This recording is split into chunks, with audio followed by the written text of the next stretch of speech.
Bwana akamwambia Nuhu, ingia wewe na jamaa yako yote katika safina, kwa maana nimekuona wewe mwenye haki mbele zangu katika kizazi hiki. Katika wanyama wote walio safi ujitwalie 7 mume na mke, na katika wanyama wasio safi 2 mume na mke. Tena katika ndege wa angani 7 mume na mke, ili kuhifadhi hai mbegu juu ya uso wa nchi yote.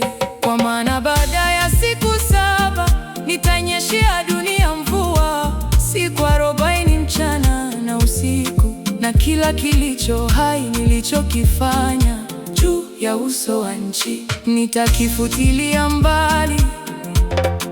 Nuhu akafanya kama vile Bwana alivyomwamuru, naye Nuhu alikuwa mtu wa miaka 600 hapo hiyo gharika ya maji ilipokuwa juu ya nchi.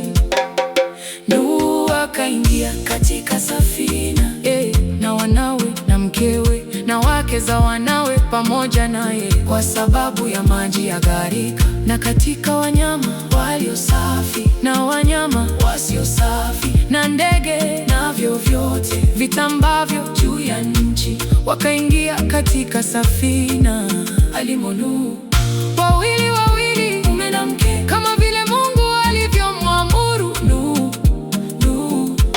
Ikawa baada ya siku hizo 7 maji ya gharika yakawa juu ya nchi katika mwaka wa 600 wa maisha ya Nuhu, mwezi wa 2 siku ya 17 ya mwezi. Siku ile chemchemi zote za vilindi vikuu zilibubujika kwa nguvu, madirisha ya mbinguni yakafunguka, mvua ikanyesha juu ya nchi siku 40 mchana na usiku. Siku ile ile Nuhu akaingia katika safina, yeye na Shemu na Hamu na Yafeti, wana wa Nuhu, na mkewe Nuhu na wake 3 wa wanawe pamoja naye, na kila mnyama wa mwitu kwa jinsi yake, na kila mnyama wa kufugwa kwa jinsi yake, na kila kitambacho chenye kutambaa juu ya nchi kwa jinsi yake, na kirukacho kwa jinsi yake, kila ndege wa namna yoyote.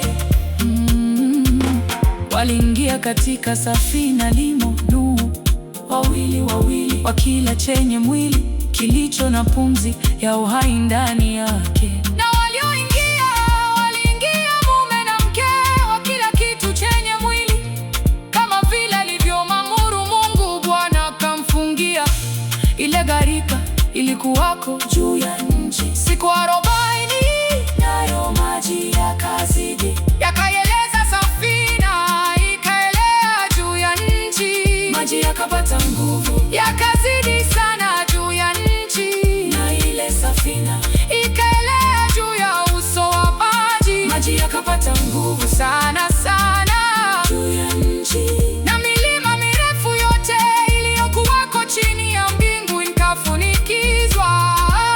Maji yakapata nguvu hata ikafunikwa milima kiasi cha mikono 15. Wakafa wote wenye mwili wendao juu ya nchi, na ndege na wanyama wa kufugwa, na kila mnyama wa mwitu, na kila kitambacho chenye kutambaa juu ya nchi, na kila mwanadamu, kila kitu chenye pumzi ya roho ya uhai puani mwake kikafa.